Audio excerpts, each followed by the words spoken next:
We're talking college sports in the Deep South where the battle cry is War Eagle.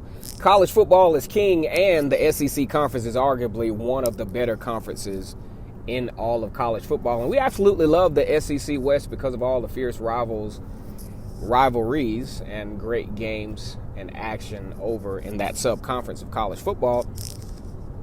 Once again, it's K2 the GOAT for Vernon Speaks for us. We're mostly talking Auburn football like it's nobody's business. Go ahead and subscribe to my channel.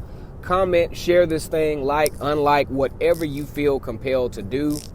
War Eagle. Now, there's been some ongoing narratives and conversations as it relates to Gus Malzahn and Auburn's future.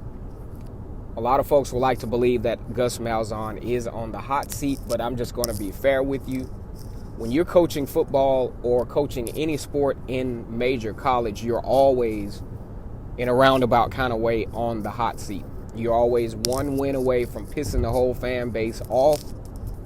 You're almost always one victory away from being the best coach that ever coached at that team.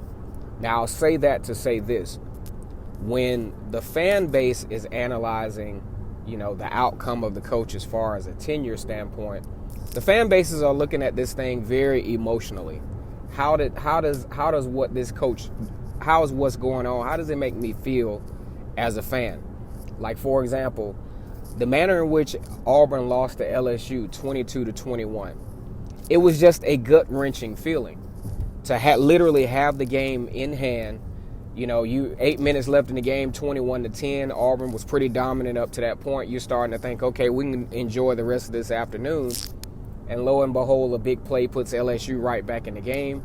And a couple of pass interference calls put LSU in great position to win that particular football game. So number one, when we talk about, the record, so to speak, that Gus Malzahn and his staff have to, achieve, that's kind of a tricky thing to try to measure. But what I would rather look at is, is the product that you're putting on the field does it make sense?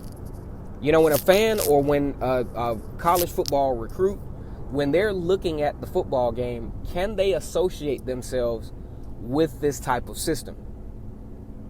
And in association, do they see potential, NFL potential out of this thing?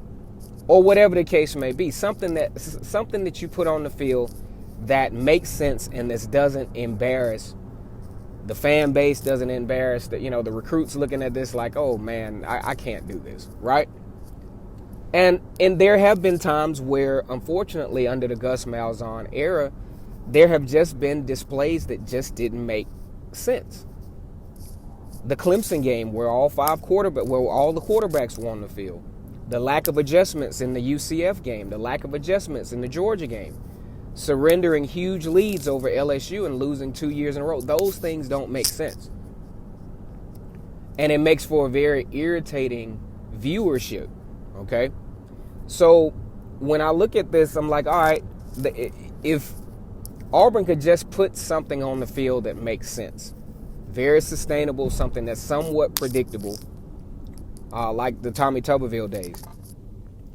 Auburn obviously did not win every game, but the games made sense. You could understand and appreciate what you were looking at. All right, so number two, it's going to be the manner in which how the season plays out. And I'm going to use real quickly LSU 2018 as an example of a pretty decent case scenario for Auburn.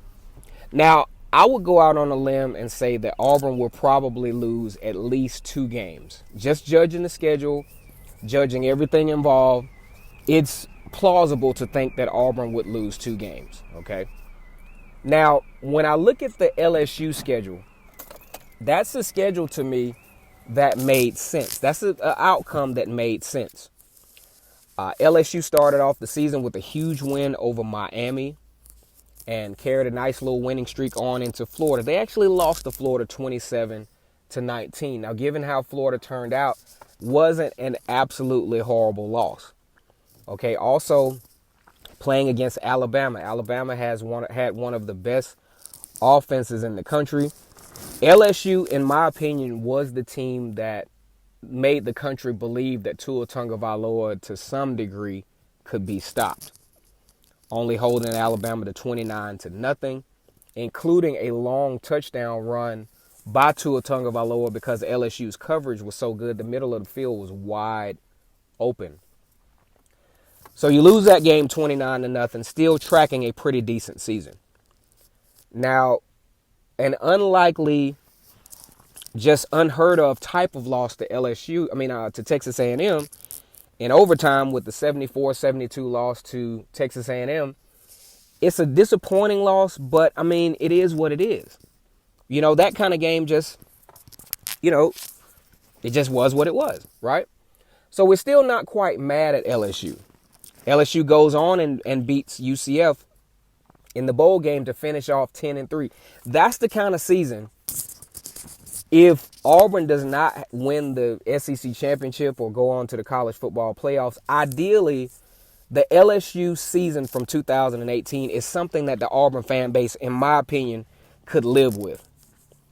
And, you get you some good recruits and gets you some continuity going. But unfortunately for Gus Malzahn and staff, an 8-5 season is just not going to cut it, especially for this particular year. You've convinced Derrick Brown and all those other guys to come back. You're loaded with talent. You're loaded with depth. This can't be an 8-5 year for Gus and his staff. So, what do I think Gus Malzahn has to do to retain his job? First of all, put a great product on the field. Put something sustainable. Put something that's, you don't mind looking at. Number two, have a sensible year. Don't have a situation where you beat Alabama one week and you lose to Tulane the next. That kind of stuff just doesn't work. Have a chance. Number three, have a chance mid-October, be in the conversation for SEC championship appearance and or making a run for the SEC West. That's something that, the fan base wants and that I think Auburn as a program wants. All right. So we're going to look out for this. Just giving y'all a little bit of content before we get real serious and start digging into schedules and things of that nature. Once again, it's K2 the GOAT for Vernon Speaks Sports. We're talking Auburn football like nobody's business. Like, comment, and subscribe to the channel. War Eagle.